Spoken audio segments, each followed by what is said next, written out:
बस इतना ही।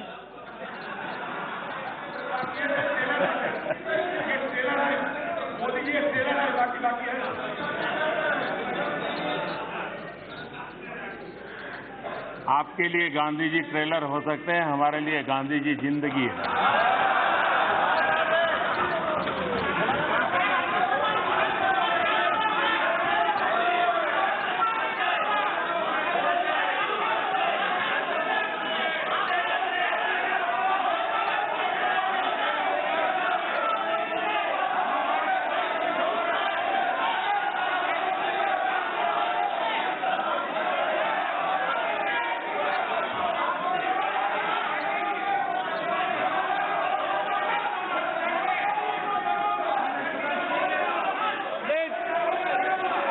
No, please. Manage it. Gogai ji, please. No, manage it. चलो. No. माननीय प्रधानमंत्री जी, ये आपको मैं जवाब नहीं दूंगा, बैठ जाइए।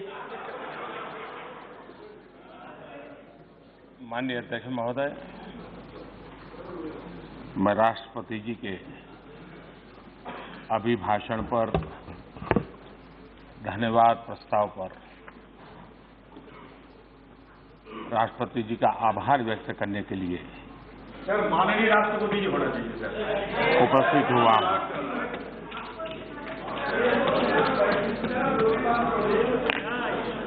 माननीय राष्ट्रपति जी ने न्यू इंडिया का विजन अपने अभिभाषण में प्रस्तुत किया है। 21वीं सदी के तीसरे दशक का माननीय राष्ट्रपति जी का ये वक्तव्य इस दशक के लिए हम सबको दिशा देने वाला, प्रेरणा देने वाला और देश के कोटि कोटि जनों में विश्वास पैदा करने वाला ये अभिभाषण है।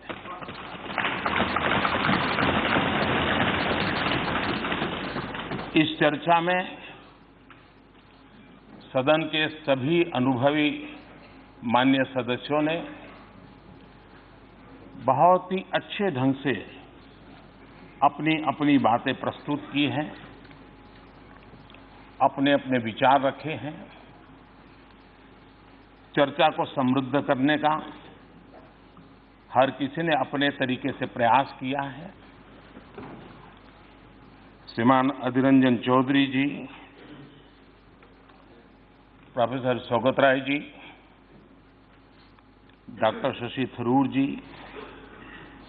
श्रीमान ओवैसी जी, दानिश अली जी, रामकृपाल यादव जी,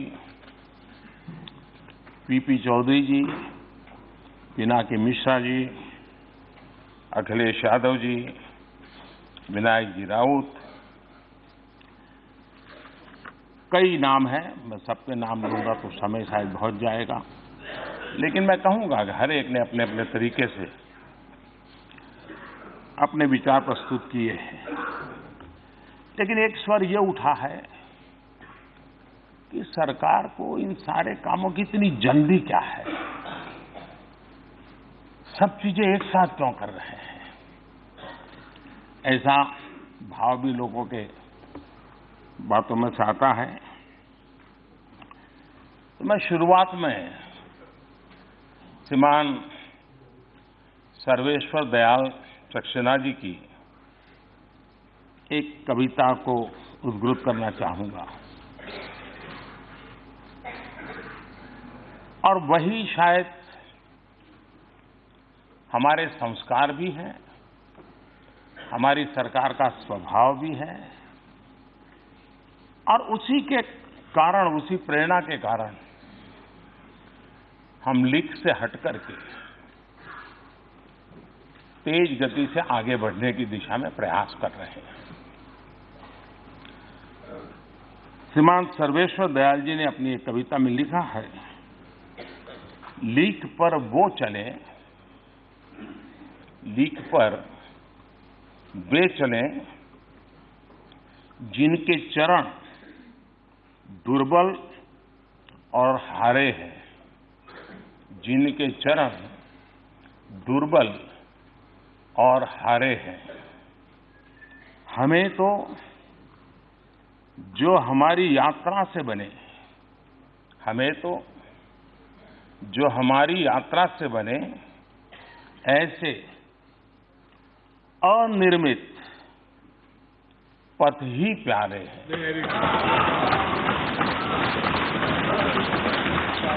माननीय अध्यक्ष जी, और इसलिए लोगों ने सिर्फ एक सरकार बदली है ऐसा नहीं है, सरोकार भी बदलने की अपेक्षा की है।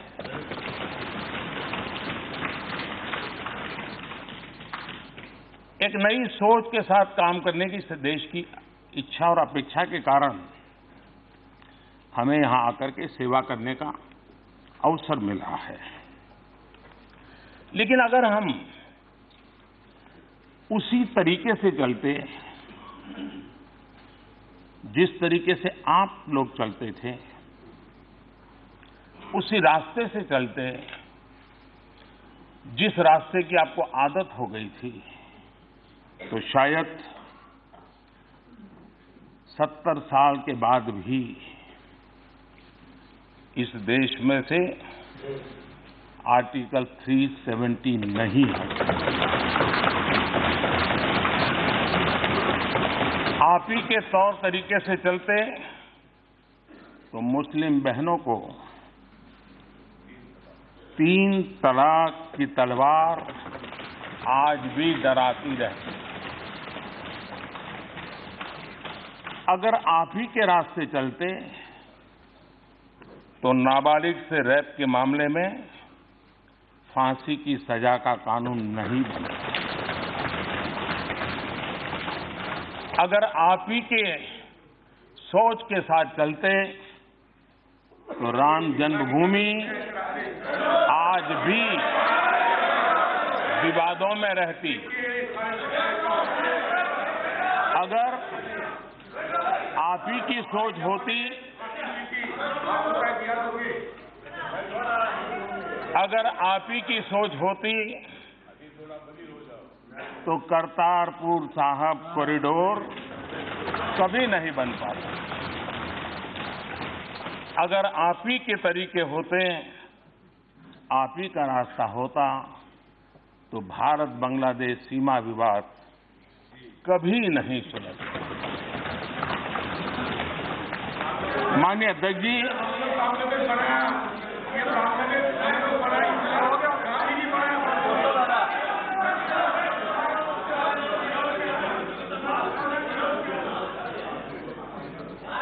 जब मैं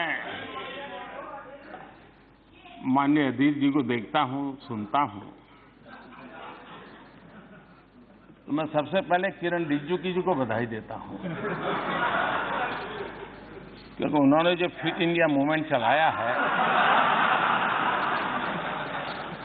उस फिट इंडिया मूवमेंट का प्रचार प्रसार अधीर जी बहुत बढ़िया ढंग से करते हैं।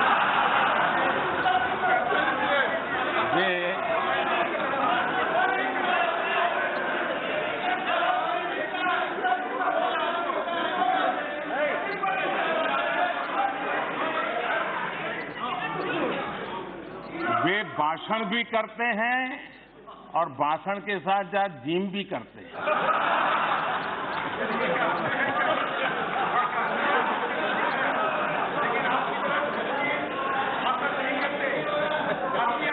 तो ये फिट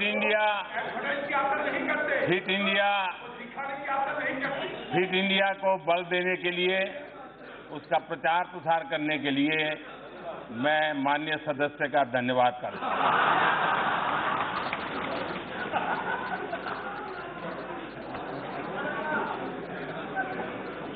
माननीय अध्यक्ष जी, कोई इस बात से तो इनकार नहीं कर सकता है कि देश चुनौतियों से लोहा लेने के लिए हर पल कोशिश करता रहा है। कभी कभी चुनौतियों की तरफ न देखने की भी आदतें देश ने देखी है। चुनौतियों को चुनने का सामर्थ्य नहीं, ऐसे लोगों को भी देखा है। लेकिन आज दुनिया की भारत के पास से जो अपेक्षा है, हम अगर चुनौतियों को चुनौती नहीं देंगे, अगर हम हिम्मत नहीं दिखाते और अगर हम सबको साथ लेकर के आगे चलने का गति नहीं बढ़ाते, तो शायद देश को अनेक समस्याओं से लंबे अरसे तक जूझना पड़ता। और इसलिए माननीय अध्यक्ष जी, अगर कांग्रेस के रास्ते हम चलते तो 50 साल के बाद भी शत्रु संपत्ति कानून का इंतजार देश को करते रहना पड़ेगा। 35 साल बाद भी नेक्स्ट जनरेशन लड़ाकू विमान का इंतजार देश को करते रहना पड़ेगा। 28 साल के बाद भी बेनामी संपत्ति कानून लागू नहीं होगा। 20 साल बाद भी चीफ ऑफ डिफेंस स्टाफ की नियुक्ति नहीं हो पाती। माननीय अध्यक्ष जी, हमारी सरकार तेज गति की वजह से, और हमारा मकसद है, हम एक नई लकीर बना करके लीक से हट करके चलना चाहते हैं। और इसलिए हम इस बात को भली भांति समझते हैं कि आजादी के 70 साल के बाद देश लंबा इंतजार करने के लिए तैयार नहीं और नहीं होना चाहिए। और इसलिए हमारी कोशिश है स्पीड भी बढ़े, स्केल भी बढ़े, डिटर्मिनेशन भी हो और डिसिसिवनेस भी हो, सेंसिटिविटी भी हो और सॉल्यूशन भी होना चाहिए। हमने जिस तेज गति से काम किया है, उस तेज गति से काम का परिणाम है कि देश की जनता ने 5 साल में देखा और देखने के बाद उसी तेज गति से आगे बढ़ने के लिए थोड़ी अधिक ताकत के साथ हमें फिर से सेवा करने का मौका दिया। अगर ये तेज गति न होती तो 37 करोड़ लोगों के बैंक अकाउंट इतने कम समय में नहीं खुलते। अगर गति तेज न होती तो 11 करोड़ लोगों के घरों में शौचालय का काम पूरा नहीं होता। अगर तेज गति नहीं होती तो 13 करोड़ परिवारों में गैस का चूल्हा नहीं पहुंचता। अगर गति तेज न होती तो 2 करोड़ घर नए नहीं बनते गरीबों के लिए। अगर तेज गति नहीं होती तो लंबे अरसे से अटके हुए दिल्ली की 1700 से ज्यादा अवैध कॉलोनियां, 40 लाख से अधिक लोगों की जिंदगी जो अधर में लटकी हुई थी, वो काम पूरा नहीं होता। आज उन्हें उनका अपने घर का हक भी मिल गया है। माननीय अध्यक्ष जी, यहां पर नॉर्थ ईस्ट की भी चर्चा हुई है।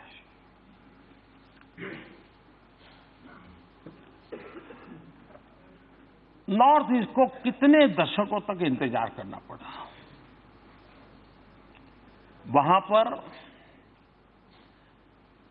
राजनीतिक समीकरण बदलने का सामर्थ्य इतनी सीटें नहीं है और इसलिए राजनीतिक तराजू से जब निर्णय होते रहे तो हमेशा ही वो क्षेत्र उपेक्षित रहा। हमारे लिए नॉर्थ ईस्ट वोट के तराजू से तोलने वाला क्षेत्र नहीं है। भारत की एकता और अखंडितता के साथ दूर दराज क्षेत्रों में बैठे हुए भारत के नागरिकों के लिए और उनके सामर्थ्य का भारत के विकास के लिए उपयुक्त उपयोग हो, शक्ति उनकी काम आए, देश को आगे बढ़ाने में काम आए, इस श्रद्धा के साथ वहां के एक एक नागरिक के प्रति अपार विश्वास के साथ आगे बढ़ने का हमारा प्रयास रहा है। और इसी के कारण नॉर्थ ईस्ट में गत 5 वर्ष जो कभी उनको दिल्ली दूर लगती थी, आज दिल्ली उनके दरवाजे पर जाकर के खड़ी हो गई। लगातार मंत्री नॉर्थ ईस्ट में दौरा करते रहे, रात रात वहां रुकते रहे, छोटे छोटे इलाके में जाते रहे, टियर 2, टियर 3 छोटे स्थानों पर गए, लोगों से संवाद किया, मेरा विश्वास का वातावरण पैदा किया और विकास की जो आवश्यकताएं होती जो 21वीं सदी से जुड़ी हुई है, चाहे बिजली की बात हो, चाहे रेल पहुंचाने की बात हो, चाहे हवाई अड्डे बनाने की बात हो, चाहे मोबाइल कनेक्टिविटी की बात हो, इन सब चीजों को हमने करने का प्रयास किया और वो विश्वास कितना बड़ा परिणाम देता है जो इस सरकार के कार्यकाल में देखा जा रहा है। यहां पर ये बोडो की चर्चा आई और ये कहा गया, ये कोई पहली बार हुआ है? हमने भी कभी ये नहीं कहा कि पहली बार हुआ है। हम तो यही कह रहे हैं, प्रयोग तो बहुत हुए हैं और अभी भी प्रयोग हो रहे हैं, लेकिन जो कुछ भी हुआ राजनीतिक तराजू से लेखा जोखा करके किया गया। जो भी किया गया आधे अधूरे मन से किया गया। जो भी किया गया एक प्रकार से खाना पूर्ति की गई और उसके कारण समझौते कागज पे तो हो गए, फोटो भी छप गई, वाहवाही भी हो गई, बड़े गौरव के साथ आज भी उसकी चर्चा भी हो रही है। लेकिन कागज पे किए गए समझौतों से इतने सालों के बाद भी बोडो समस्या का समाधान नहीं हुआ। 4000 से ज्यादा निर्दोष लोग मौत के घाट उतारे गए। अनेक प्रकार की एक्सटॉर्शन, 50 प्रकार की बीमारियां समाज जीवन को जो संकट में डाले, ऐसी होती चली गई। इस बार जो समझौता हुआ है वो एक प्रकार से नॉर्थ ईस्ट के लिए भी और देश में आर्म्स और हिंसा में विश्वास करने वालों के लिए एक संदेश देने वाली घटनाएं हैं। ये ठीक है कि हमारी जरा वो इकोसिस्टम नहीं है ताकि हमारी बात बार बार उजागर हो, फैले, लेकिन हम मेहनत करेंगे, कोशिश करेंगे। लेकिन इस बार के समझौते की एक विशेषता है, सभी हथियारी ग्रुप एक साथ आए हैं। सारे हथियार और सारे अंडरग्राउंड लोग सरेंडर किए हैं और दूसरा, उस समझौते के एग्रीमेंट में लिखा है कि इसके बाद बोडो समस्या से जुड़ी हुई कोई भी मांग बाकी नहीं रहेगी। नॉर्थ ईस्ट में हम सबसे सूरज तो पहले उगता है, लेकिन सुबह नहीं आती थी। सूरज तो आ जाता था, अंधेरा नहीं छटता था। आज मैं कह सकता हूं नई सुबह भी आई है, नया सवेरा भी आया है, नया उजाला भी आया है और वो प्रकाश वो प्रकाश जब आप अपने चश्मे बदलोगे तब दिखाई देगा।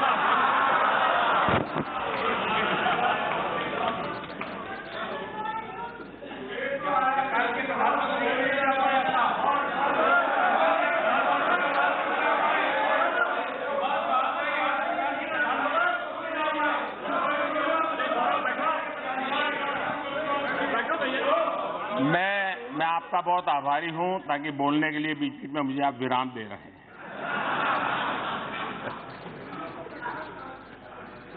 कल यहां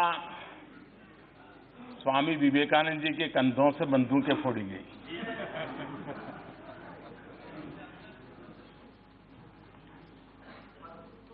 आपने उसको रिकॉर्ड पर से निकाल दिया है, इसलिए मैं उल्लेख तो नहीं करूंगा, लेकिन मुझे एक पुरानी छोटी सी कथा याद आती है। एक बार कुछ लोग रेल में सफर कर रहे थे और जब रेल में सफर कर रहे थे तो रेल जैसे गति पकड़ती थी, पटरी में से आवाज आती है, हम सब जानते हैं, सबका अनुभव है। तो वहां बैठे हुए एक संत महात्मा थे। उन्होंने कहा, देखो पटरी में से कैसी आवाज आ रही है। इन निर्जीव पटरी भी हमें कह रही है, प्रभु कर दे बेड़ा पार। बोले देखो यही आवाज आ रही, सुनो, प्रभु कर दे बेड़ा पार। तो दूसरे संत ने कहा, नहीं यार, मैंने सुना, मुझे तो सुनाई दे रहा है, प्रभु तेरी लीला अपरंपार, प्रभु तेरी लीला अपरंपार। तो वहां एक मौलवी जी बैठे थे। उन्होंने कहा, अरे भाई मुझे तो सुनाई दे रहा है दूसरा। तो इन संतों ने कहा, भाई आपको क्या सुनाई दे रहा है? तो उन्होंने कहा, मुझे सुनाई दे रहा है, ये अल्लाह तेरी रहमत, ये अल्लाह तेरी रहमत। तो वहां एक पहलवान बैठे थे। उन्होंने कहा, मुझे भी सुनाई दे रहा है। तो पहलवान ने कहा, मुझे सुनाई दे रहा है, खा रबड़ी कर कसरत, खा रबड़ी कर कसरत।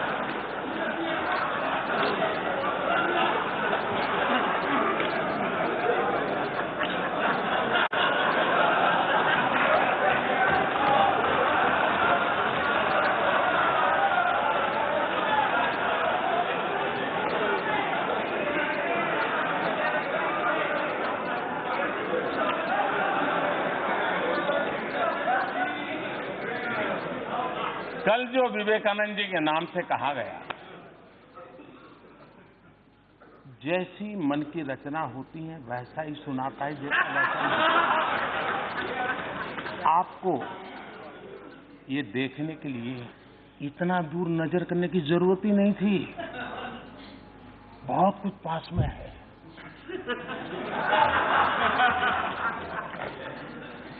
अपने लोगों को कहिए कि स्वामी जी से आप तुलना ना करें।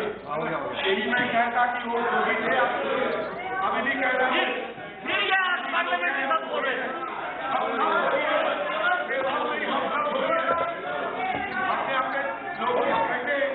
स्वामी जी को अपमान ना करे।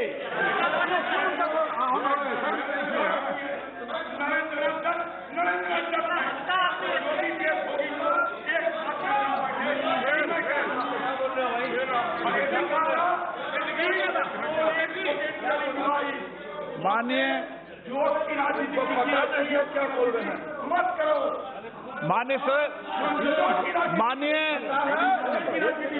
मानिए, प्लीज प्लीज। ये सुरेश जी क्यों हंस रहे हैं जी? हाँ? कोई राज है भाई? सुरेश जी, कभी आपका भी मौका आएगा, इतना जल्दी मत।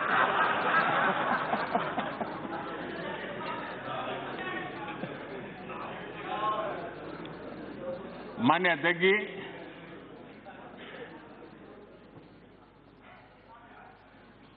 यहां किसानों के विषय में भी बातचीत हुई है। बहुत से महत्वपूर्ण काम और बहुत से नए तरीके से, नई सोच के साथ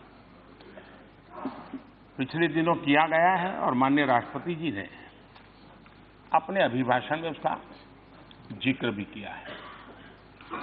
लेकिन जिस प्रकार से यहां चर्चा करने का प्रयास हुआ है, मैं नहीं जानता वो अज्ञानवश है कि जानबूझ करके है, क्योंकि कुछ चीजें ऐसी हैं अगर जानकारियां होती तो शायद हम ऐसा न करते।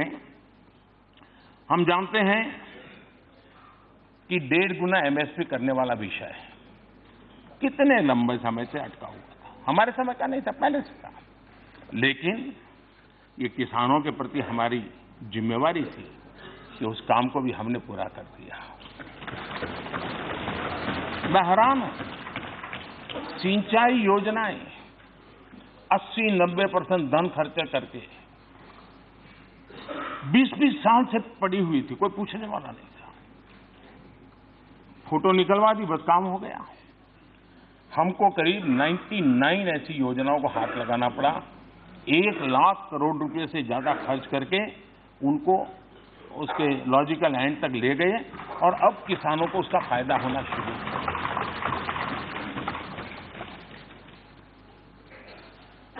प्रधानमंत्री फसल बीमा योजना, इस प्रधानमंत्री फसल बीमा योजना के तहत इस व्यवस्था से किसानों में एक विश्वास पैदा हुआ है। किसानों की तरफ से करीब 13,000 करोड़ रुपए प्रीमियम आया, लेकिन प्राकृतिक आपदा के कारण जो नुकसान हुआ उसके तहत करीब 56,000 करोड़ रुपए किसानों को बीमा योजना से प्राप्त हुए। किसान की आय बढ़े, ये हमारी प्राथमिकता है। इनपुट कॉस्ट कम हो, ये हमारी प्राथमिकता है। और पहले एमएसपी के नाम पे क्या होता था हमारे देश में? पहले 7 लाख टन दाल और तिलहन की खरीद हुई, हमारे कार्यकाल में 100 लाख टन। 7 और 100 का फर्क तो समझ आएगा। इनाम योजना, आज डिजिटल वर्ल्ड है, हमारा किसान भी मोबाइल फोन से दुनिया के दाम देख रहा है, समझ रहा है। इनाम योजना के नाते किसान अपना बाजार में माल बेच सके, उस योजना को लिया हमने। और मुझे खुशी है कि गांव का किसान इस व्यवस्था से करीब 2.25 करोड़ किसान अब तक उससे जुड़ चुके हैं और करीब 1 लाख करोड़ रुपए का कारोबार किसानों ने अपनी पैदावार का इस इनाम योजना से किया है। टेक्नोलॉजी का उपयोग किया है हमने। किसान क्रेडिट कार्ड का विस्तार हो, उसके साथ साथ एलाइड एक्टिविटीज, चाहे पशुपालन हो, मछली पालन हो, मुर्गी पालन हो, सौर ऊर्जा की तरफ जाने का प्रयास हो, सोलार पंप की बात हो, ऐसे नए अनेक चीजें जोड़ी हैं जिसके कारण आज उसकी आर्थिक स्थिति में भी एक बहुत बड़ा बदलाव आया है। 2014 में हमारे आने से पहले कृषि मंत्रालय का बजट 27,000 करोड़ रुपए था। अब ये बढ़कर के 5 गुना, 27,000 करोड़ था, बढ़कर के 5 गुना और लगभग 1.5 लाख करोड़ हमने पहुंचाया। पीएम किसान सम्मान योजना किसानों के खाते में सीधे पैसे जाते हैं। अब तक करीब 45,000 करोड़ रुपए किसानों के खाते में ट्रांसफर हो चुके हैं। कोई बिचौलिया नहीं, कोई फाइलों की झंझट नहीं, एक क्लिक दबाया, पैसे पहुंच गए। लेकिन मैं जरूर यहां माननीय सदस्यों से आग्रह करूंगा कि राजनीति करते रहिए, करनी भी चाहिए, क्योंकि मैं जानता हूं आपकी तकलीफ, लेकिन क्या हम राजनीति करने के लिए किसानों के हितों के साथ खिलवाड़ करेंगे? मैं उन माननीय सदस्यों से विशेष आग्रह करूंगा कि अपने राज्य में देखें, जो किसानों के नाम पर बढ़ चढ़ करके बोल रहे हैं वो जरा ज्यादा देखें कि क्या उनके राज्य के किसानों को पीएम किसान सम्मान निधि मिले, उसके लिए वो सरकारें किसानों की सूची क्यों नहीं दे रहे हैं, इस योजना के साथ क्यों नहीं जुड़ रहे हैं? नुकसान किसका हुआ? किसका नुकसान हुआ? उस राज्य के किसानों का हुआ। मैं चाहूंगा यहां कोई माननीय सदस्य ऐसा नहीं होगा कि जो दबी जबान में तो खुल करके शायद न बोल पाए, क्योंकि कहीं जगह पे बहुत कुछ होता है, लेकिन उनको पता होगा। उसी प्रकार से मैं माननीय सदस्यों के कहूंगा जिन्होंने किसानों के लिए बहुत कुछ कहा है, उन राज्यों में जरा देखिए आप कि जहां किसानों को वादे कर करके, बहुत बड़ी बड़ी बातें कर करके वोट बटोर लिए, शपथ ले लिए, सत्ता सिंहासन पा लिया, लेकिन किसानों के वादे पूरे नहीं किए गए। कम से कम मैं यहां बैठे हुए माननीय सदस्य उन राज्यों के भी प्रतिनिधि होंगे तो वो जरूर उन राज्यों को कहें कि किसानों को उनका हक देने में कोताही न बरते। माननीय अध्यक्ष जी, जब ऑल पार्टी मीटिंग हुई थी तब मैंने विस्तार से सबके सामने एक प्रार्थना भी की थी और अपने विचार भी रखे थे। उसके बाद सदन के प्रारंभ में जब मीडिया के लोगों से मैं बात कर रहा था तब भी मैंने कहा था कि ये सत्र हम पूरी तरह आर्थिक विषय, देश की आर्थिक परिस्थिति, इन सारे विषयों को इस सत्र हम समर्पित करें। हमारे पास जितनी भी चेतना है, जितना भी सामर्थ्य है, जितने भी बुद्धि प्रतिभा है, सबका निचोड़ इस सत्र में दोनों सदनों में हम लेकर के आए हैं। क्योंकि जो देश, दुनिया की आज जो आर्थिक स्थिति है, उसका लाभ उठाने के लिए भारत कौन से कदम उठाए, कौन सी दिशा को अपनाए जिससे लाभ हो। मैं चाहूंगा कि ये सत्र, अभी भी समय है, ब्रेक के बाद भी जब मिलेंगे तब भी पूरी शक्ति, मैं सभी सदस्यों से आग्रह करता हूं, हम आर्थिक विषयों पर गहराई से बोले, व्यापकता से बोले और अच्छे नए सुझावों के साथ बोले, ताकि देश विश्व के अंदर जो अवसर पैदा हुए उसका फायदा उठाने के लिए पूरी ताकत से आगे बढ़े। मैं निमंत्रित करता हूं सबको। और मैं मानता हूं कि आर्थिक विषयों के इस महत्वपूर्ण विषय पर बातचीत हम सबका सामूहिक दायित्व है और इस दायित्व बोध में पुरानी बातों को हम भूल नहीं सकते हैं, क्योंकि आज हम कहां हैं उसका पता तब चलता है कल कहां थे। और वो भी, ये बात सही है कि जब हमारे माननीय सदस्य ये कहते हैं कि ये क्यों नहीं हुआ, ये कब होगा, ये कैसे होगा,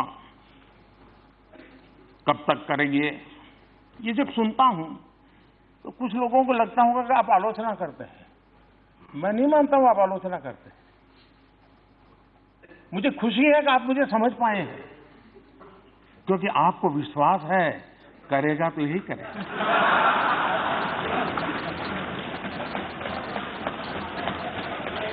और इसलिए मैं आपके इन बातों को आलोचना नहीं मानता हूं, मार्गदर्शक मानता हूं, प्रेरणा मानता हूं। और इसलिए मैं इन सारी बातों का स्वागत करता हूं और स्वीकार करने का प्रयास भी करता हूं। और इसलिए इस प्रकार की जितनी बातें बताई गई हैं, इसके लिए तो मैं विशेष रूप से धन्यवाद करता हूं, क्योंकि क्यों नहीं हुआ, कब होगा, कैसे होगा, ये अच्छी बातें हैं, देश के लिए हम सोचते हैं। लेकिन पुरानी बातों के बिना आज की बात को समझना थोड़ा कठिन होता है। अब हम जानते हैं पहले क्या कालखंड था, करप्शन आए दिन चर्चा होती थी, हर अखबार के हेडलाइन, सदन में भी करप्शन पर ही लड़ाई चलती थी, सब दूर यही बोला जाता था। अनप्रोफेशनल बैंकिंग कौन भूल सकता है, कमजोर इंफ्रास्ट्रक्चर पॉलिसी कौन भूल सकता है, और संसाधनों की बंदरबाट, माय गॉड, क्या करके रख दिया था। इन सारी स्थितियों में से बाहर निकलने के लिए हमने समस्याओं के समाधान खोजने के लिए लॉन्ग टर्म गोल के साथ एक निश्चित दिशा पकड़ करके, निश्चित लक्ष्य पकड़ करके उसको पूरा करने का हमने लगातार प्रयास किया है। और मुझे विश्वास है कि उसी का परिणाम है कि आज इकोनॉमी में फिस्कल डेफिसिट बनी रही है, महंगाई नियंत्रित रही है और मैक्रो इकोनॉमिक स्टेबिलिटी भी बनी रही है।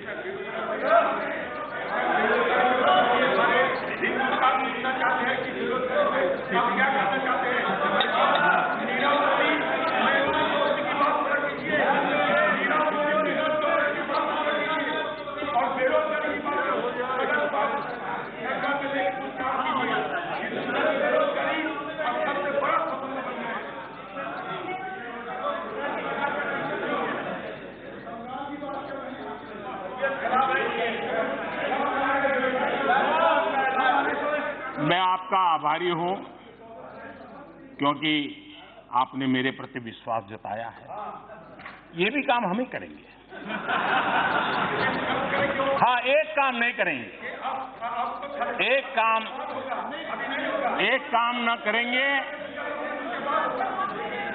न करेंगे, न होने देंगे, वो है आपकी बेरोजगारी नहीं हटने देंगे।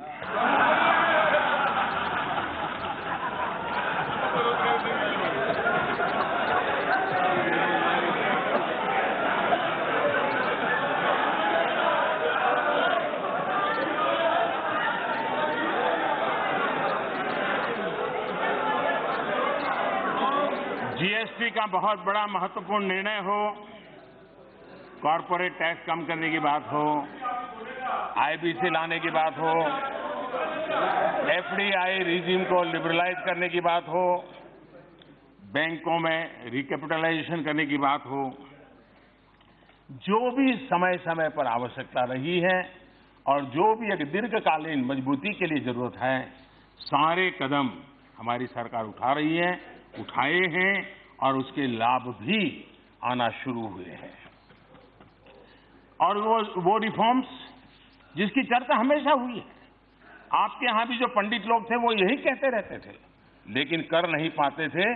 अर्थशास्त्री भी जिन बातों की बातें करते थे, आज एक के बाद एक उसको लागू करने का काम हमारी सरकार कर गए।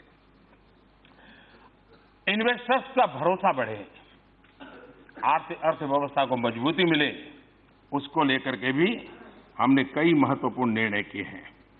2019 जनवरी से 2020 के बीच 6 बार जीएसटी रेवेन्यू 1 लाख करोड़ से ज्यादा रहा है। अगर मैं एफडीआई की बात करूं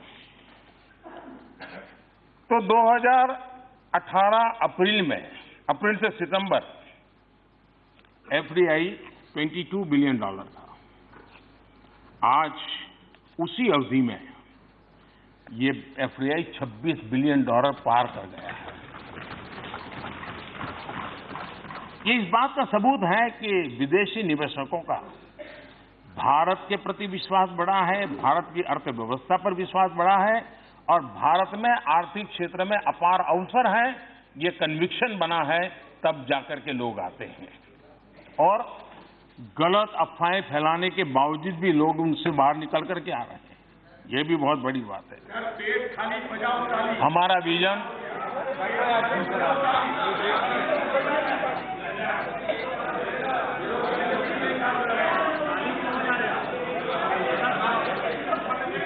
हमारा विजन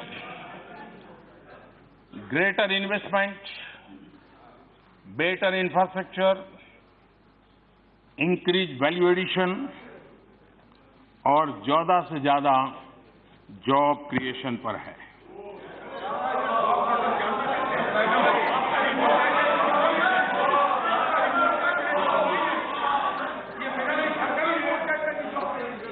देखिए, मैं किसानों से बहुत कुछ सीखता हूं। किसान जो होता है ना, वो बड़ी गर्मी में खेत जोत करके तैयार रखता है। बीज बोता नहीं उस समय, सही समय पर बीज बोता है। तो अभी जो पिछले 10 मिनट से चल रहा है ना, वो मेरा खेत जोतने का काम चल रहा है। अब बराबर आपके दिमाग में जगह हो गई है। अब मैं एक एक करके बीज डालूंगा।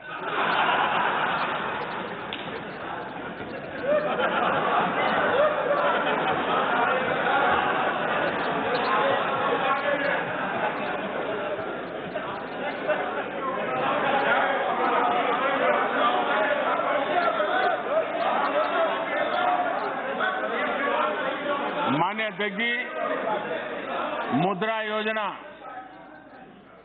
Startup India, stand up India, इन योजनाओं ने देश में स्वरोजगार को बहुत बड़ी ताकत दी है।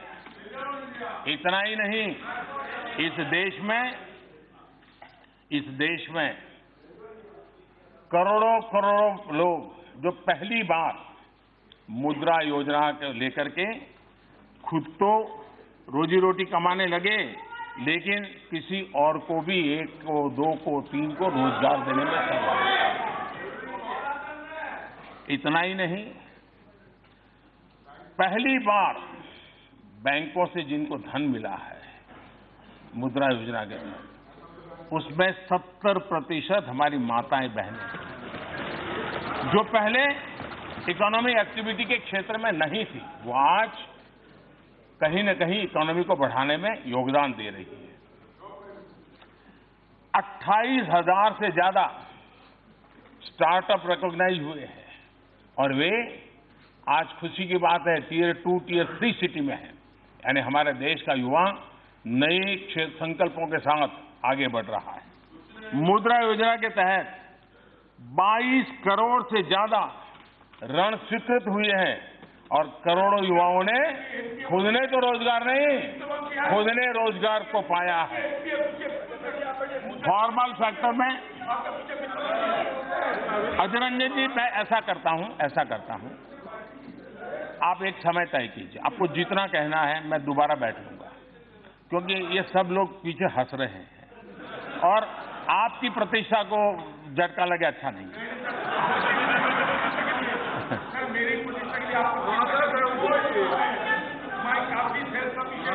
लेकिन आपने जो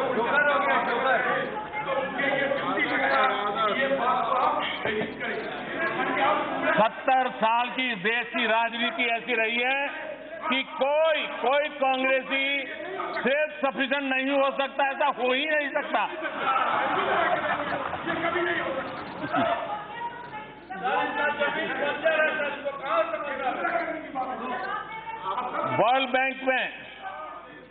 वर्ल्ड बैंक के डेटा ऑन एंटरप्रेन्योर्स, उसमें भारत का दुनिया के अंदर तीसरा स्थान है।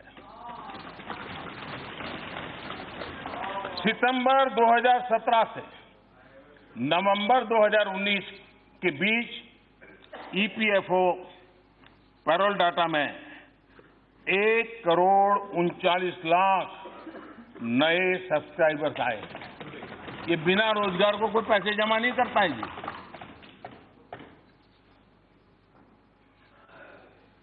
मैंने कांग्रेस के एक नेता का कल घोषणा पत्र सुना। उन्होंने घोषणा की है कि 6 महीने में मोदी को डंडे मारेंगे।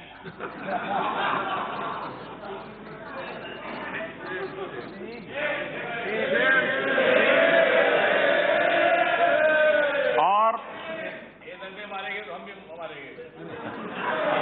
और ये बात सही है कि ये काम जरा कठिन है, तो तैयारी के लिए 6 महीने तो लगते ही हैं। तो 6 महीने का समय तो अच्छा है, लेकिन मैं भी 6 महीने में तय किया हूं कि रोज सूर्य नमस्कार की संख्या बढ़ा दूंगा, ताकि अब तक करीब 20 साल से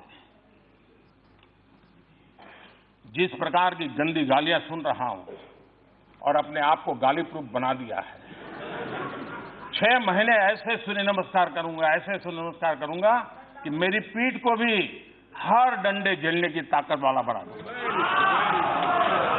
तो मैं आभारी हूं कि पहले से अनाउंस कर दिया गया है, तो मुझे ये 6 महीना आप एक्सरसाइज बढ़ाने का टाइम मिलेगा।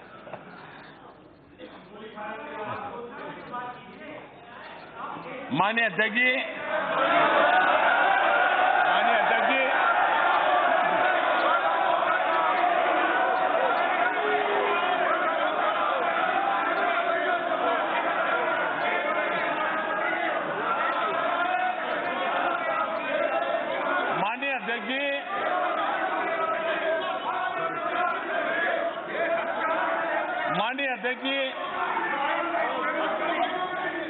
मैं 30-40 मिनट से बोल रहा था, लेकिन करंट पहुंचते पहुंचते इतनी देर लगी।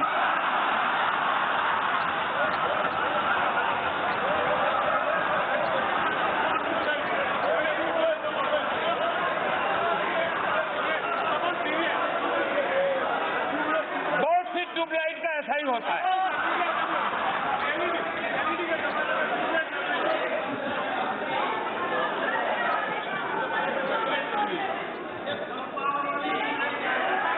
माननीय अध्यक्ष जी, इंडस्ट्री 4.0 और डिजिटल इकोनॉमी ये करोड़ों नई जॉब्स के लिए अवसर लेकर के आती है। स्किल डेवलपमेंट, नई स्किल फोर्स तैयार करना, लेबर रिफॉर्म संसद के अंदर ऑलरेडी एक प्रस्ताव तो आगे बढ़ा है और भी कुछ प्रस्ताव है। मुझे विश्वास है कि ये सदन उसको भी बल देगा ताकि देश में रोजगार के अवसरों में कोई रुकावट ना आए। हम पिछली सदी की सोच के साथ आगे नहीं बढ़ सकते हैं। हमने बदली हुई वैश्विक परिस्थिति में नई सोच के साथ इन सारे बदलावों के लिए आगे आना होगा और मैं इस सदन के सभी माननीय सदस्यों से प्रार्थना करता हूं कि लेबर रिफॉर्म के जो काम और सब लेबर यूनियन के साथ मिलकर के तय हुआ है, उसको जितना जल्दी आगे बढ़ाएंगे, रोजगार के नए अवसरों के लिए सुविधा बढ़ेगी। और मैं विश्वास करता हूं $5 trillion economy, ease of doing business, ease of living, ये ऐसे नहीं हो रहा।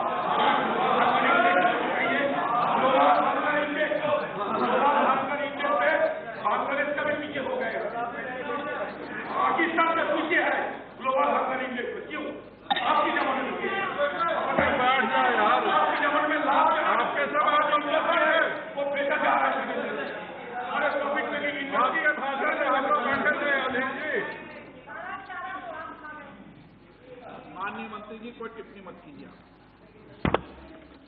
बार-बार उठना चाहिए। माननीय अध्यक्ष जी, ये बात सही है कि हमने आने वाले दिनों में एक 16 करोड़ का इंफ्रास्ट्रक्चर का मिशन लेकर के आगे चल रहे हैं, लेकिन पिछले कार्यकाल में भी आपने देखा होगा कि देश की इकोनॉमी को ताकत देने के लिए, मजबूती देने के लिए इंफ्रास्ट्रक्चर का बहुत बड़ा महत्व होता है और जितना बल ज्यादा इंफ्रास्ट्रक्चर की गतिविधियों को देते हैं, वो इकोनॉमी को भी ड्राइव करता है, रोजगार को भी देता है, नए नए उद्योगों को भी अवसर देता है। और इसलिए हमने इंफ्रास्ट्रक्चर के पूरे काम में एक नई गति ला है। लेकिन पहले इंफ्रास्ट्रक्चर का मतलब यही होता था कि सीमेंट कंक्रीट के जंगलों की बात। पहले इंफ्रास्ट्रक्चर का मतलब होता था टेंडर की प्रक्रियाएं। पहले इंफ्रास्ट्रक्चर का मतलब होता था बिचौलिए। यही इंफ्रास्ट्रक्चर की बात आती थी तो लोगों को यही लगता था कि कुछ बू आती थी। आज हमने ट्रांसपेरेंसी के साथ 21वीं सदी आधुनिक भारत बनाने के लिए जिस इंफ्रास्ट्रक्चर की कल्पना कर सकते हैं, उस पर बल दिया है। और हमारी भूमि, हमारे लिए इंफ्रास्ट्रक्चर ये सिर्फ एक सीमेंट कंक्रीट का खेल नहीं है। मैं मानता हूं इंफ्रास्ट्रक्चर एक भविष्य लेकर के आता है। करगिल से कन्याकुमारी और कच्छ से कोहिमा, इसको अगर जोड़ने का काम करने की ताकत होती तो इंफ्रास्ट्रक्चर में होती है। एस्पिरेशंस और अचीवमेंट्स को जोड़ने का काम इंफ्रास्ट्रक्चर करता है। लोगों और उनके सपनों को उड़ान देने की ताकत अगर कहीं में है तो इंफ्रास्ट्रक्चर में होती है। लोगों की क्रिएटिविटी को कंज्यूमर्स के साथ जोड़ने का काम इंफ्रास्ट्रक्चर के कारण ही संभव हो सकता है। एक बच्चे को स्कूल से जोड़ने का काम छोटा ही क्यों ना वो इंफ्रास्ट्रक्चर करता है। एक किसान को बाजार से जोड़ने का काम इंफ्रास्ट्रक्चर करता है। एक व्यवसायी को उसके कंज्यूमर के साथ जोड़ने का काम भी इंफ्रास्ट्रक्चर करता है। प्रदूषण को नियंत्रित करके स्वस्थ जीवन से जोड़ने का काम भी इंफ्रास्ट्रक्चर करता है। लोगों को लोगों से जोड़ने का काम भी इंफ्रास्ट्रक्चर करता है। एक गरीब प्रेग्नेंट मां को भी अस्पताल से जोड़ने का काम इंफ्रास्ट्रक्चर करता है। और इसलिए इरिगेशन से लेकर के इंडस्ट्री तक, सोशल इंफ्रास्ट्रक्चर से लेकर के रूरल इंफ्रास्ट्रक्चर तक, रोड से लेकर के पोर्ट तक और एयरवेज से लेकर के वाटरवेज तक हमने अनेक ऐसे इनिशिएटिव लिए हैं। गत 5 वर्ष में देश ने देखा है और लोगों ने जब देखा है तभी तो यहां बिठाया है जी। यही तो इंफ्रास्ट्रक्चर है जो यहां पहुंचाता है।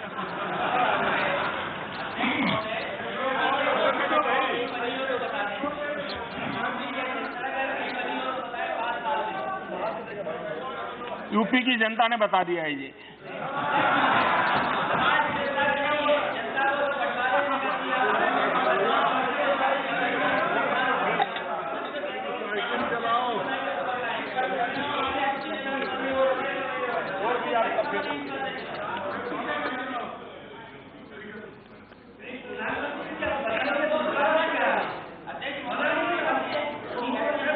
माननीय अध्यक्ष जी, मैं एक उदाहरण देना चाहता हूं कि हमारे यहां इंफ्रास्ट्रक्चर के क्षेत्र में कैसे काम होता था। हमारे यहां इंफ्रास्ट्रक्चर में कैसे काम होता था। ये सिर्फ हमारा दिल्ली का ही विचार ले लीजिए। ये दिल्ली में ट्रैफिक, एनवायरमेंट और हजारों ट्रक दिल्ली के बीच से गुजर रही थी। 2009 में यूपीए सरकार का संकल्प था कि 2009 तक ये दिल्ली के सराउंडिंग जो पेरिफेरल एक्सप्रेस वे है, इसको 2009 तक पूरा करने का यूपीए सरकार का संकल्प था। 2014 में हम आए, तब तक कागज पे ही वो लकीरें बनकर के पड़ा हुआ था। और 2014 के बाद मिशन मोड में हमने काम लिया और आज पेरिफेरल एक्सप्रेसवे का काम हो गया। 40,000 से ज्यादा ट्रकें जो आज दिल्ली में नहीं आती, सीधी बाहर जाती हैं और दिल्ली को प्रदूषण से बचाने में एक अहम कदम ये भी है। लेकिन इंफ्रास्ट्रक्चर का महत्व क्या होता है? 2009 तक पूरा करने का सपना 2014 तक कागज के लकीर बनकर के पड़ा रहा हो, ये अंतर है। उसको समझने के लिए थोड़ा टाइम लगेगा।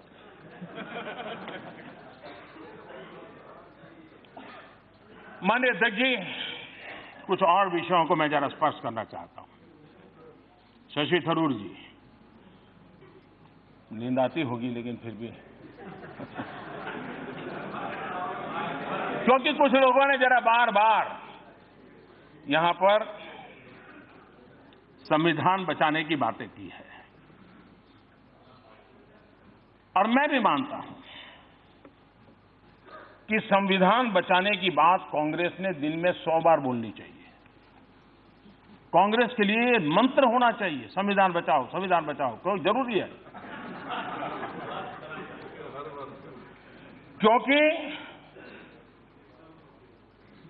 संविधान के साथ कब क्या हुआ, अगर संविधान का महात्म्य समझते तो संविधान के साथ यह न हुआ होता। और इसलिए जितनी बार आप संविधान बोलोगे, हो सकता है कुछ चीजें आपको अपनी गलतियों का एहसास करवा देगी, आपके इरादों का एहसास करवा देगी और आपको सच में संविधान इस देश के अंदर महामूल्य है, इसका ताकत का अनुभव कराएगी। माननीय अध्यक्ष जी, यही लोग हैं इमरजेंसी में संविधान बचाने के काम आपको याद नहीं आया था? आपातकाल,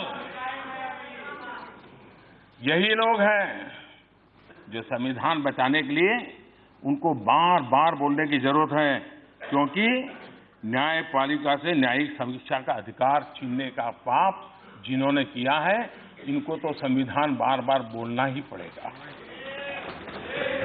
जिन लोगों ने लोगों से जीने का कानून छीनने की बात कही थी, उन लोगों को बार बार संविधान बोलना ही पड़ेगा, पढ़ना भी पड़ेगा। जो लोग सबसे ज्यादा बार संविधान के अंदर बदलाव करने के प्रस्ताव को लाया है, उन लोगों को संविधान बचाने की बात बोले बिना कोई चारा नहीं है। दर्जनों बार राज्य सरकारों को बर्खास्त कर दिया है, लोगों की चुनी हुई सरकारों को बर्खास्त कर दिया है। उनके लिए संविधान बचाना, ये बोल बोल करके इन संस्कारों को जीने की आवश्यकता है। कैबिनेट ने एक प्रस्ताव पारित किया है,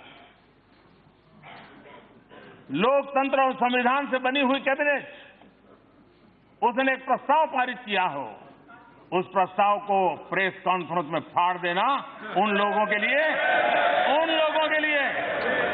संविधान बचाने की शिक्षा लेना बहुत जरूरी है, और इसलिए उन लोगों को बार बार संविधान बचाओ ये मंत्र बोलना बहुत जरूरी है।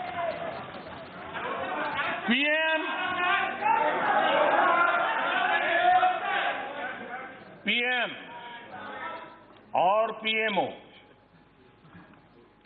पीएम और पीएमओ के ऊपर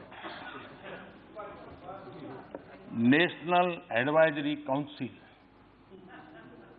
रिमोट कंट्रोल से सरकार चलाने का तरीका करने वालों को संविधान का महात्म्य समझना बहुत जरूरी है। संविधान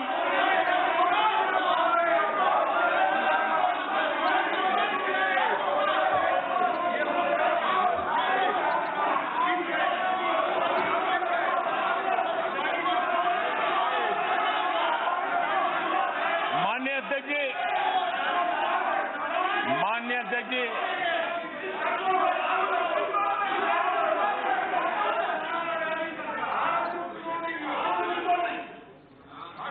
माननीय अध्यक्ष जी,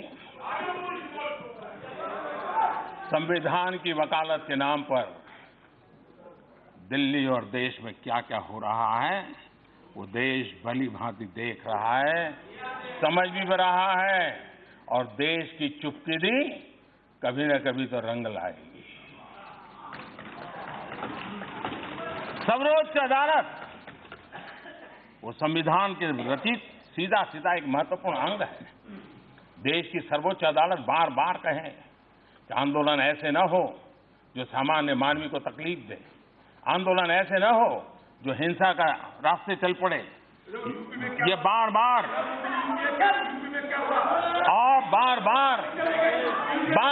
सुप्रीम कोर्ट के कहने के बाद भी अधीर जी देखिए, आपने इतनी मेहनत की है, आपका सीआर अब ठीक हो गया है, चिंता मत करिए। नहीं, आपका सीआर हो गया, आपका सीआर ठीक हो गया, आपका सीआर ठीक हो गया है, आपका सीआर ठीक हो गया। संविधान बचाने की बातों वालों का न, लेकिन यही वामपंथी लोग, यही कांग्रेस के लोग, यही वोट बैंक की राजनीति करने वाले लोग वहां जा जाकर के उकसा रहे हैं, भड़काऊ बातें कर रहे हैं।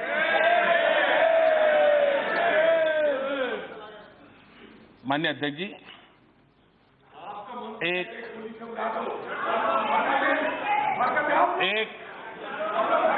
शायर ने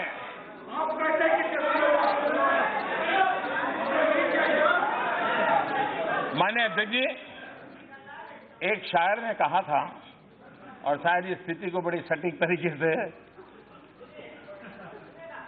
खूब पर्दा है कि चिलमन से लगे बैठे हैं। खूब पर्दा है कि चिलमन से लगे बैठे हैं, सांप छुपते भी नहीं, सामने आते भी नहीं।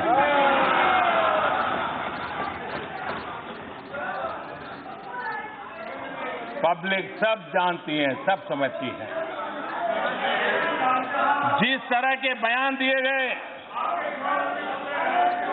सदन में, उसका जिक्र सही नहीं है। माननीय अध्यक्ष जी, पिछले दिनों जो भाषाएं बोली गई, जिस प्रकार के वक्तव्य दिए गए हैं, वो इसका जिक्र और सदन के बड़े बड़े नेता भी वहां पहुंच जाते हैं, इसका बहुत बड़ा अफसोस है। लेकिन शाहीनता से गोली चलाने कांग्रेस के समय में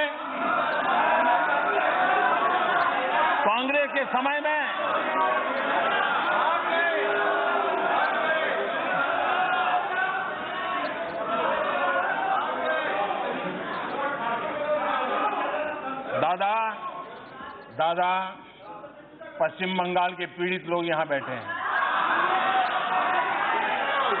अगर वे वहां क्या चल रहा है इसका कच्चा चिट्ठा खोल देंगे ना, तो दादा आपको तकलीफ होगी।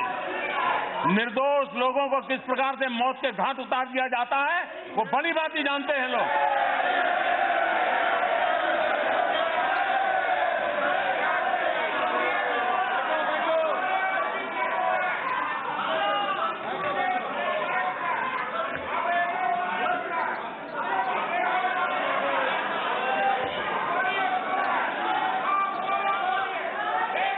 माननीय अध्यक्ष जी,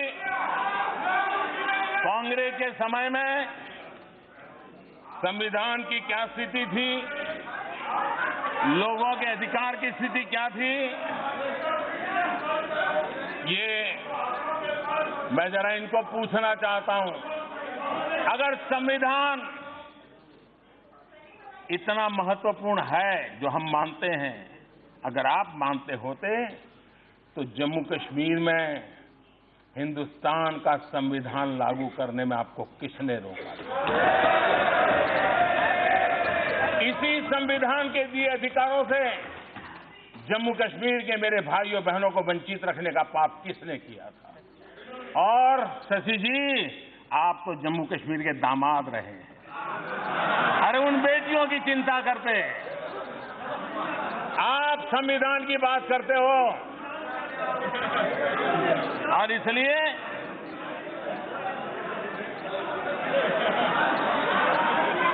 माननीय अध्यक्ष जी,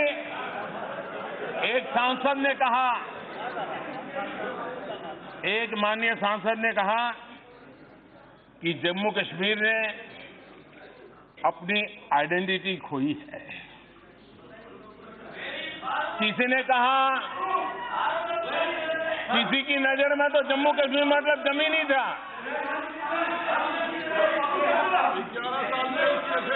माननीय अध्यक्ष जी, कश्मीर में जिनको सिर्फ जमीन दिखती है, न उनको इस देश का कुछ अंदाज है, न और वो उनकी बौद्धिक दारिद्रता का परिचय करवाता है। कश्मीर ये भारत का मुकुटमणि है। कश्मीर ये भारत का मुकुटमणि है। माननीय अध्यक्ष जी, कश्मीर की आइडेंटिटी बम, बंदूक और अलगाववाद बना दी गई थी। 19 जनवरी 1990, जो लोग आइडेंटिटी की बात करते हैं, 19 जनवरी 1990, वो काली रात, उसी दिन कुछ लोगों ने कश्मीर की आइडेंटिटी को दफना दिया था।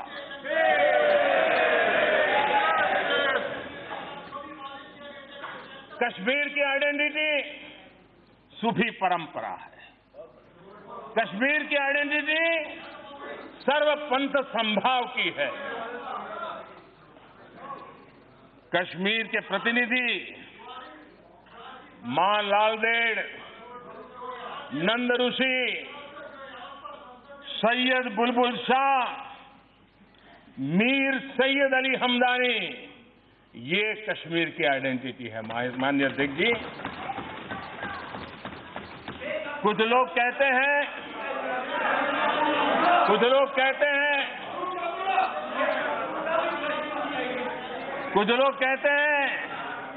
आर्टिकल 370 हटाने के बाद आग लग जाएगी। कैसे भविष्य वेदता है?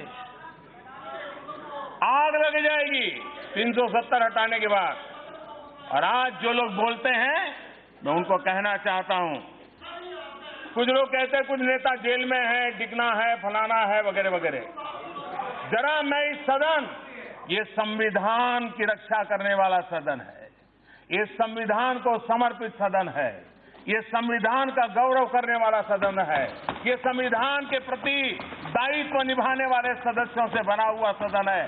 तब जाकर के मैं सभी मान्य सदस्यों के आत्मा को छूने की आज कोशिश करना चाहता हूं, अगर है तो।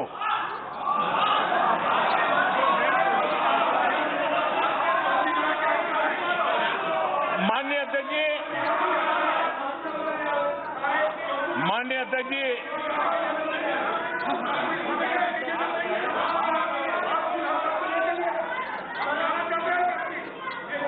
माननीय अध्यक्ष जी, महबूबा मुफ्ती जी ने 5 अगस्त को क्या कहा था? महबूबा मुफ्ती जी ने कहा था, और संविधान को समर्पित लोग जरा ध्यान से सुने। महबूबा मुफ्ती जी ने कहा था, भारत ने, ये शब्द बड़े गंभीर है, उन्होंने कहा था भारत ने कश्मीर के साथ धोखा किया है। हमने जिस देश के साथ रहने का फैसला किया था, उसने हमें धोखा दिया है। ऐसा लगता है कि हमने 1947 में गलत चुनाव कर लिया था। क्या ये संविधान को मानने वाले लोग इस प्रकार की भाषा को स्वीकार कर सकते हैं? क्या उनकी वकालत करते हो? उनका अनुमोदन करते हो? उसी प्रकार से श्रीमान उमर अब्दुल्ला जी ने कहा था, उन्होंने कहा था आर्टिकल 370 को हटाना, आर्टिकल 370 को हटाना।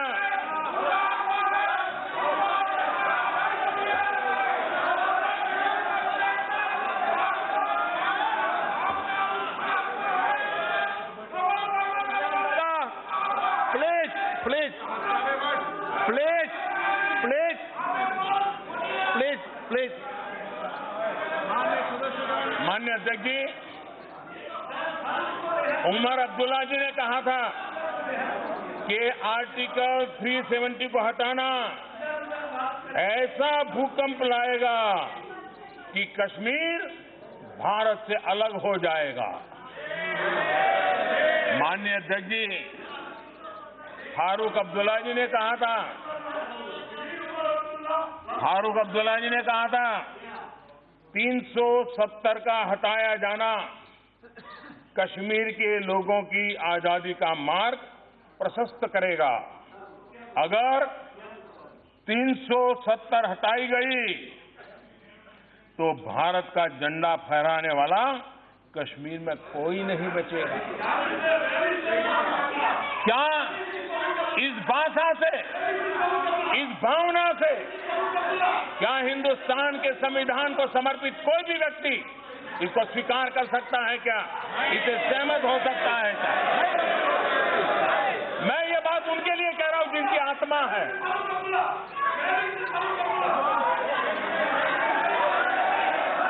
माननीय अध्यक्ष जी,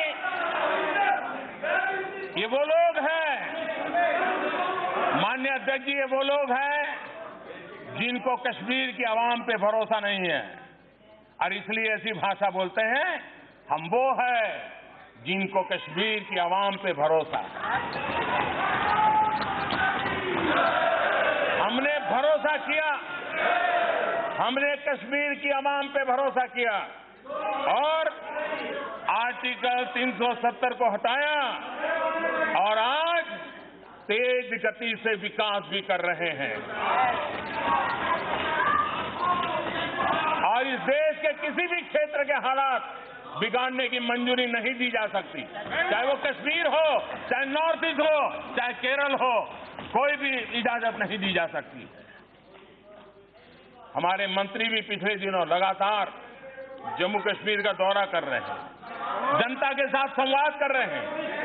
जनता के साथ संवाद करके वहां की समस्याओं का समाधान करने के लिए हम प्रयास कर रहे हैं। माननीय अध्यक्ष जी, मैं आज इस सदन से जम्मू कश्मीर के उज्जवल भविष्य के लिए, जम्मू कश्मीर के विकास के लिए, जम्मू कश्मीर के लोगों की आशा अपेक्षाओं को पूर्ण करने के लिए हम प्रतिबद्ध हैं। हम संविधान को समर्पित लोग सब के सब प्रतिबद्ध हैं। लेकिन साथ साथ मैं लद्दाख के विषय में भी कहना चाहूंगा। माननीय अध्यक्ष जी, हमारे देश में सिक्किम एक ऐसा प्रदेश है जिसने अपने आप को एक ऑर्गेनिक स्टेट के रूप में उसने अपनी पहचान बनाई है और एक प्रकार से देश के कई राज्यों को सिक्किम जैसे छोटे राज्य ने प्रेरणा दी है। सिक्किम के किसान, सिक्किम के नागरिक उसके लिए अभिनंदन के अधिकारी हैं।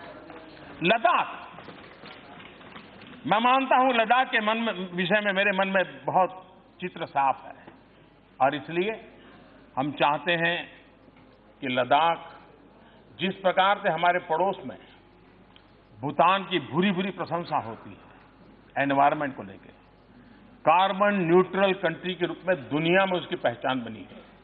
हम देशवासी संकल्प करते हैं और हम सबको संकल्प करना चाहिए कि हम लद्दाख को भी एक कार्बन न्यूट्रल इकाई के रूप में डेवलप करेंगे, देश के लिए एक पहचान बनाएंगे और उसका लाभ आने वाली पीढ़ियों को एक मॉडल के रूप में मिलेगा, ऐसा मुझे पूरा विश्वास है। और मैं जब लद्दाख जाऊंगा इनको उनके साथ रह करके मैं इसकी एक डिजाइन बनाने की दिशा में आगे बढ़ रहा हूं। माननीय अध्यक्ष जी, यहां पर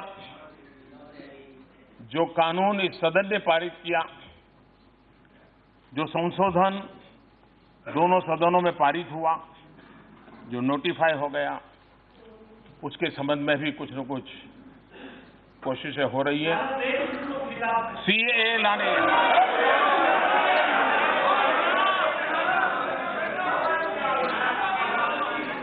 कुछ लोग कह रहे हैं सीएए लाने की इतनी जल्दी क्या थी। कुछ माननीय सदस्यों ने ये कहा कि ये सरकार भेदभाव कर रही है, ये सरकार हिंदू और मुस्लिम कर रही है। कुछ ने कहा कि हम देश के टुकड़े करना चाहते हैं। बहुत कुछ कहा गया और यहां से बाहर बहुत कुछ बोला जाता है। काल्पनिक भय पैदा करने के लिए पूरी शक्ति लगा दी गई है और वो लोग बोल रहे हैं जो देश के टुकड़े टुकड़े करने वालों के बगल में खड़े रह करके फोटो खिंचवाते हैं, देश के टुकड़े टुकड़े करने वालों के बगल में खड़े होकर के जो लोग फोटो खिंचवाते हैं दशकों से, पाकिस्तान यही भाषा बोलता आया है, पाकिस्तान यही बातें कर रहा है। भारत के मुसलमानों को भड़काने के लिए पाकिस्तान ने कोई कसर छोड़ी नहीं है। भारत के मुसलमानों को गुमराह करने के लिए पाकिस्तान ने हर खेल खेले हैं, हर रंग दिखाए हैं और अब उनकी बात चलती नहीं है। पाकिस्तान की बात बढ़ नहीं पा रही है। तब जब मैं हैरान हूं कि जिनको हिंदुस्तान की जनता ने सत्ता के सिंहासन से घर भेज दिया, वे आज उस काम को कर रहे हैं जो कभी ये देश सोच भी नहीं सकता था। हमें याद दिलाया जा रहा है कि क्विट इंडिया का नारा देने वाले, जय हिंद का नारा देने वाले हमारे मुस्लिम ही थे। दिक्कत यही है कि कांग्रेस और उसकी नजर में ये लोग हमेशा ही सिर्फ और सिर्फ मुस्लिम थे। हमारे लिए, हमारी नजर में वो भारतीय है, हिंदुस्तानी है। खान अब्दुल गफार खान हो, माननीय अध्यक्ष जी, मेरा सौभाग्य रहा है कि लड़कपन में मेरा सौभाग्य रहा है कि लड़कपन में खान अब्दुल गफार खान जी के चरण छूने का मुझे अवसर मिला था। मैं इसे अपना गर्व मानता हूं। माननीय अध्यक्ष जी, खान अब्दुल गफार खान हो, अशफाकुल्ला खान हो, बेगम हजरत महल हो, वीर शहीद अब्दुल हमी हो या पूर्व राष्ट्रपति श्रीमान एपीजे अब्दुल कलाम हो, सबके सब हमारी नजर से भारतीय हैं। सदन का समय ज्यादा लेने के लिए मैंने नाम कुछ कम बोले। आप जोड़ देना ना, जो भी ये नाम लिखवा दे मेरे भाषण में लिख देना। Thank you for this assistance.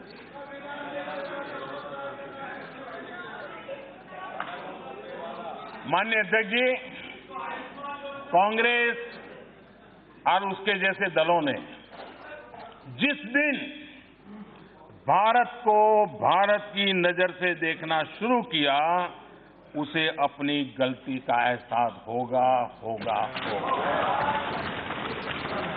खैर, मैं कांग्रेस के और उनके इकोसिस्टम का भी बहुत आभारी हूं कि उन्होंने सिटीजनशिप अमेंडमेंट एक्ट को लेकर के हो हल्ला मचाए रखा हुआ है। अगर ये विरोध नहीं करते, ये इतना हो हल्ला नहीं करते, तो शायद उनका असली रूप देश को पता ही नहीं चलता। ये इनका देश ने देख लिया है कि दल के लिए कौन है और देश के लिए कौन है।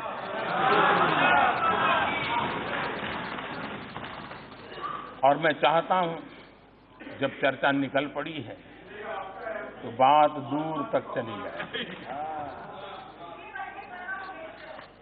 माननीय अध्यक्ष जी, प्रधानमंत्री बनने की इच्छा किसी की भी हो सकती है और उसमें कुछ बुरा भी नहीं, लेकिन किसी को प्रधानमंत्री बनना था, इसलिए हिंदुस्तान के ऊपर एक लकीर खींची गई और देश का बंटवारा कर दिया गया। बंटवारे के बाद जिस तरह पाकिस्तान में हिंदुओं, सिखों और अन्य अल्पसंख्यकों पर अत्याचार हुआ, जुल्म हुआ, जोर जबरदस्ती हुई, उसकी कल्पना तक नहीं की जा सकती। मैं कांग्रेस के साथियों से जरा पूछना चाहता हूं, क्या आपने कभी भूपेंद्र कुमार दत्ता का नाम सुना है?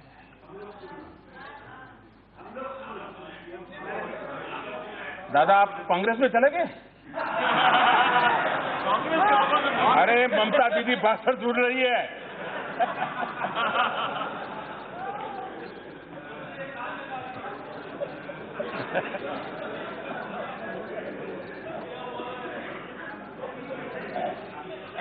कांग्रेस के लिए जानना बहुत जरूरी है और जो यहां नहीं है उनको भी जानना जरूरी है। भूपेंद्र कुमार दत्त एक समय में ऑल इंडिया कांग्रेस कमेटी में थे, उसके सदस्य थे। स्वतंत्रता संग्राम के दौरान 23 साल उन्होंने जेल में बिताए थे।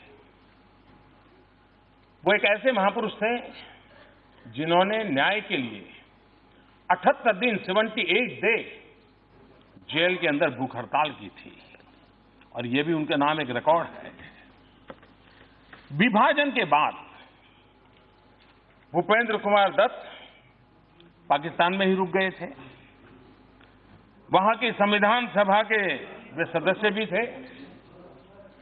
जब संविधान का काम चल ही रहा था, अभी तो संविधान का काम चल ही रहा था, शुरुआत के दिन थे, और उस समय भूपेंद्र कुमार दत्त ने उसी संविधान सभा में जो कहा था, उसे आज मैं दोहराना चाहता हूं, क्योंकि जो लोग हम पे आरोप मढ़ रहे हैं उनके लिए समझना बहुत जरूरी है। भूपेंद्र कुमार दत्त ने कहा था, so far as this side of Pakistan is concerned, the minorities are practically liquefied. Liquidated. Practically liquidated.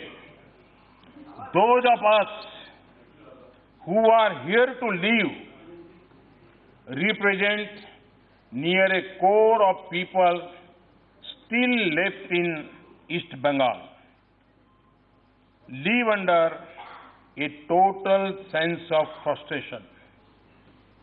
ये भूपेंद्र कुमार दत्त ने बंटवारे के तुरंत बाद वहां की संविधान सभा में ये दर्द व्यक्त किया था। ये हालत थी स्वतंत्रता के शुरुआत के दिनों से ही अल्पसंख्यकों की, वहां के अल्पसंख्यकों की। इसके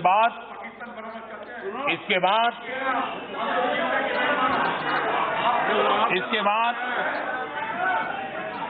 पाकिस्तान में स्थिति इतनी खराब हो गई कि भूपेंद्र दत्त को भारत आकर के शरण लेनी पड़ी, और बाद में उनका निधन भी ये मां भारती की गोद में हुआ। तब के पाकिस्तान में आपके लिए तो कुछ नहीं हुआ जी, कुछ नहीं हुआ। आपके लिए तो सामान्य, हाँ आए तो आए, मरे तो मरे। यही है, यही आपकी सोच है, यही आपकी सोच है महापुरुष, यही आपकी सोच है।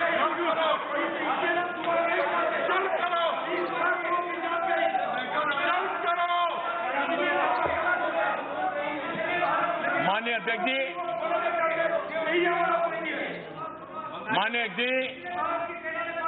सबके पाकिस्तान में एक और बड़े स्वतंत्र सेनानी रुक गए थे, जोगेंद्रनाथ मंडल। वे समाज के बहुत ही पीड़ित, शोषित, कुचले हुए समाज का प्रतिनिधित्व करते थे। उन्हें पाकिस्तान का पहला कानून मंत्री भी बनाया गया था।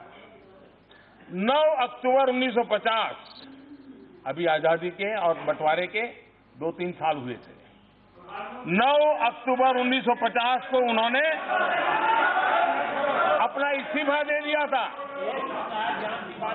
उनके इस्तीफे का एक पैराग्राफ इस्तीफे में जो लिखा था, उसको मैं कोट करना चाहता हूं। उन्होंने लिखा था, I must say that this policy of driving out Hindus from Pakistan has succeeded completely in West Pakistan and is nearing completion in East Pakistan. उन्होंने आगे कहा था, Pakistan has not given the Muslim League entire satisfaction and a full sense of security. They now want to get rid of the Hindu intelligentsia so that the political, economic and social life of Pakistan may not in any way influenced by them. ये मंडल जी ने अपने इस्तीफे में लिखा था। इन्हें भी आखिरकार भारत ही आना पड़ा, और उनका निधन भी मां भारती की गोद में हुआ। इतने दशकों के बाद भी पाकिस्तान की सोच नहीं बदली है। वहां आज भी अल्पसंख्यकों पर अत्याचार हो रहे हैं। अभी अभी नानकाना साहब के साथ क्या हुआ वो सारे देश और दुनिया ने देखा है। और ये ऐसा ही नहीं है कि सिर्फ हिंदू और सिखों के साथ होता है, और भी माइनॉरिटी के साथ ऐसा ही जुल्म वहां होता है। ईसाइयों को भी ऐसी ही पीड़ा झेलनी पड़ती है। सदन के मैं चर्चा के दौरान गांधी जी के कथन को लेकर के भी बात कही गई। कहा गया कि सीए पर सरकार जो कह रही है वो गांधी जी की भावना नहीं थी। खैर, कांग्रेस जैसे दलों ने तो गांधी जी की बातों को तो दशकों पहले छोड़ दिया था।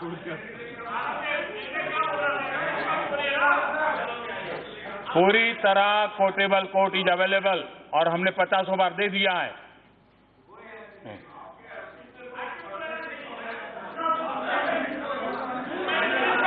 लेकिन आपने तो गांधी जी को छोड़ दिया है और इसलिए न देश आपसे कोई अपेक्षा करता है, लेकिन जिसके आधार पर कांग्रेस की रोजी रोटी चल रही है, मैं आज उनकी बात करना चाहता हूं।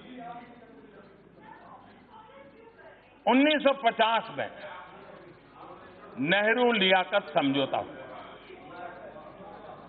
भारत और पाकिस्तान में रहने वाले माइनॉरिटी की सुरक्षा को लेकर के ये समझौता हुआ। समझौते का आधार पाकिस्तान में धार्मिक अल्पसंख्यकों के साथ भेदभावपूर्ण व्यवहार नहीं होगा।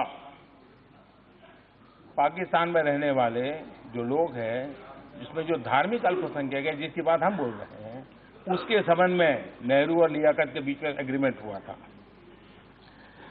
अब कांग्रेस को जवाब देना होगा। नेहरू जैसे इतने बड़े सेक्युलर, नेहरू जैसे इतने बड़े महान विचारक, इतने बड़े विजनरी और आपके लिए सब कुछ, उन्होंने उस समय वहां की माइनॉरिटी के बजाय सारे नागरिक ऐसा शब्द प्रयोग क्यों नहीं किया? अगर इतने ही महान थे, इतने ही उदार थे, तो क्यों नहीं किया भाई?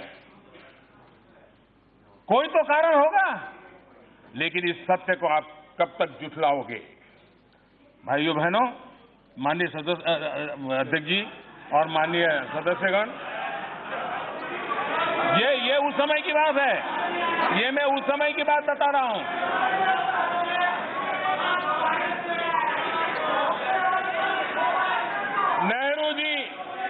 नेहरू जी समझौते में पाकिस्तान की माइनॉरिटी इस बात पर कैसे मान गए? जरूर कुछ न कुछ वजह होगी। जो बात हम बता रहे हैं आज, वही बात उस समय नेहरू जी ने बताई।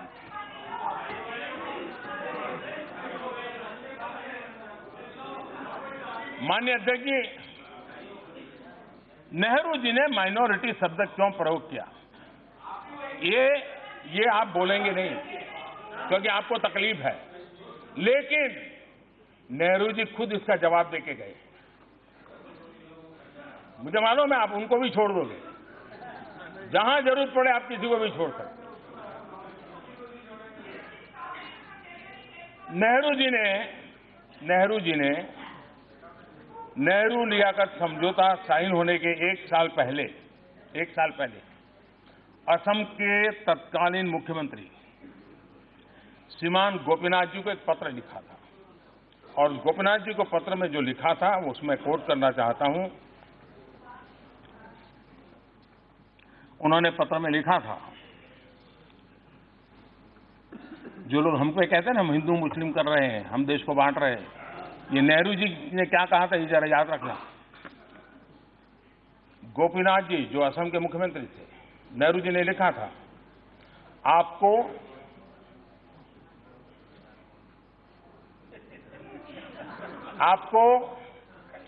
हिंदू शरणार्थियों और मुस्लिम इमिग्रेंट्स इसके बीच फर्क करना ही होगा।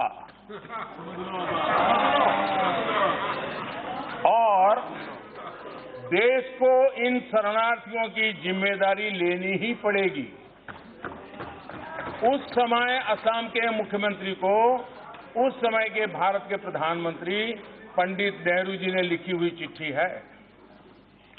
नेहरू लियाकत समझौते के बाद कुछ महीनों के भीतर ही नेहरू जी का इसी संसद के फ्लोर पर 5 नवंबर 1950 उनका एक बयान है। 5 नवंबर 1950 नेहरू जी ने कहा था, इसमें कोई संदेह नहीं है कि जो प्रभावित लोग भारत में सेटल होने के लिए आए हैं, ये नागरिकता मिलने के हकदार है और अगर इसके लिए कानून अनुकूल नहीं है तो कानून में बदलाव किया जाना चाहिए। 5 नवंबर 1950 1963 में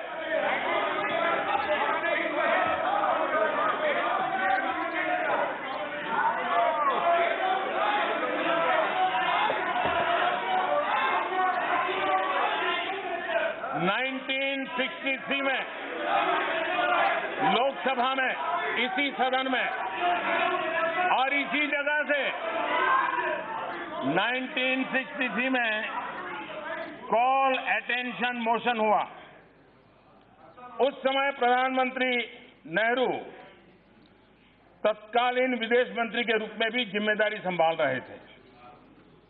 मोशन का जवाब देने के लिए विदेश राज्य मंत्री श्रीमान दिनेश सिंह जी जब बोल रहे थे तो आखिर में प्रधानमंत्री नेहरू जी ने बीच में उन्हें टोकते हुए कहा था, और उन्होंने जो कहा था मैं कोट कहता हूं, पूर्वी पाकिस्तान में वहां की अथॉरिटी हिंदुओं पर जबरदस्त दबाव बना रही है। ये पंडित जी का स्टेटमेंट था। पाकिस्तान के हालात को देखते हुए गांधी जी नहीं, नेहरू जी की भावना भी रही थी। इतने सारे दस्तावेज हैं, चिट्ठियां हैं, स्टैंडिंग कमेटी की रिपोर्ट है, सभी इसी तरह के कानून की वकालत करते रहे हैं। मैंने इस संबंध में तथ्यों के आधार पर अब मैं कांग्रेस के खास रूप से पूछना चाहता हूं और उनकी इकोसिस्टम भी मेरे सवाल समझेगी।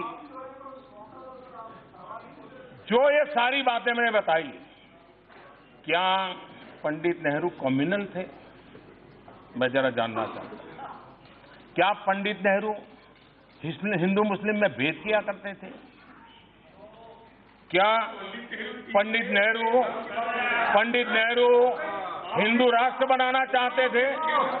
जो उन्होंने जो बातें कही, क्या पंडित नेहरू हिंदू राष्ट्र बनाना चाहते थे? माननीय अध्यक्ष जी, कांग्रेस की दिक्कत ये है, वो बातें बनाती हैं, झूठे वादे करती हैं और दशकों तक वो वादों को टालती रहती है। आज हमारी सरकार अपने राष्ट्र निर्माताओं की भावनाओं पर चलते हुए फैसले ले रही है तो कांग्रेस को दिक्कत हो रही है। और मैं फिर से स्पष्ट करना चाहता हूं, इस सदन के माध्यम से इस देश के 130 करोड़ नागरिकों को बड़ी जिम्मेवारी के साथ संविधान की मर्यादाओं को समझते हुए कहना चाहता हूं, संविधान की जिम्मेवारियों को समझते हुए कहना चाहता हूं, संविधान के प्रति समर्पण भाव से कहना चाहता हूं, देश के 130 करोड़ नागरिकों से कहना चाहता हूं, सीएए इस बिल से, इस एक्ट से हिंदुस्तान के किसी भी नागरिक पर किसी भी प्रकार का कोई प्रभाव होने वाला नहीं है।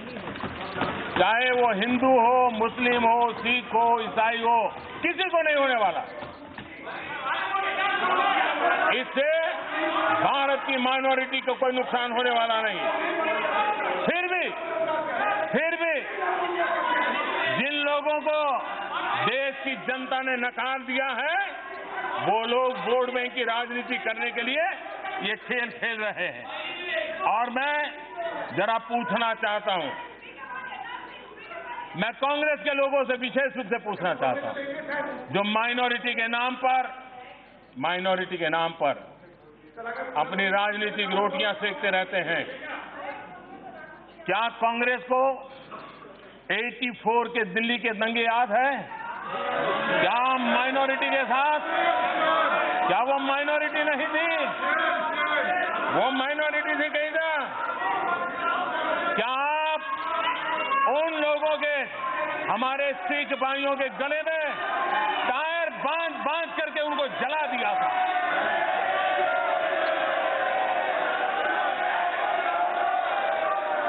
इतना ही नहीं, सिख दंगों के आरोपियों को जेल में तक भेजने का काम आपने किया नहीं।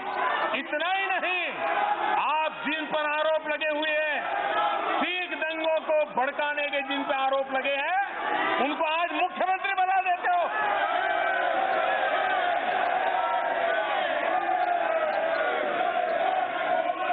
सिख दंगों को आरोपियों को सजा दिलाने में उन हमारी विधवा माताओं को 3 दशक तक न्याय के लिए इंतजार करना पड़ा। क्या वो माइनॉरिटी नहीं थी? क्या माइनॉरिटी के लिए 2 तराजू होंगे? क्या यही आपके तरीके होंगे?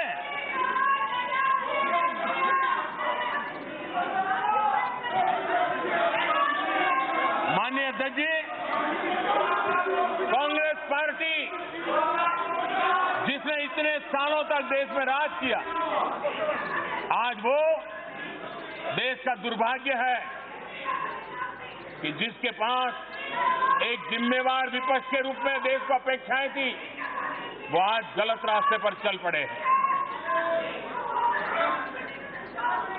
ये रास्ता आपको भी मुसीबत पैदा करने वाला है, देश को भी संकट में डालने वाला है। और ये चेतावनी मैं इसलिए दे रहा हूं, हम सबको देश की चिंता होनी चाहिए, देश के उज्जवल भविष्य की चिंता होनी चाहिए। आप सोचिए, अगर राजस्थान की विधानसभा कोई निर्णय करे, कोई व्यवस्था खड़ी करे और राजस्थान में वो कोई मानने को तैयार ना हो, जल से जुलूस निकाले, हिंसा करे, आगजनी लगाए, आपकी सरकार है, क्या स्थिति बनेगी? मध्य प्रदेश, आप वहां बैठे हैं, मध्य प्रदेश की विधानसभा कोई निर्णय करे और वहां की जनता उसके खिलाफ इसी प्रकार से निकल पड़े, क्या देश ऐसे चल सकता है? क्या एनआरकी का रास्ता? और इसलिए आपने बहुत कुछ किया है, आपने इतना गलत किया है, इसीलिए तो वहां बैठना पड़ा है।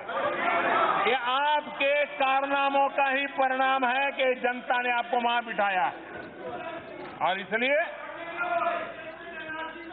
लोकतांत्रिक तरीके से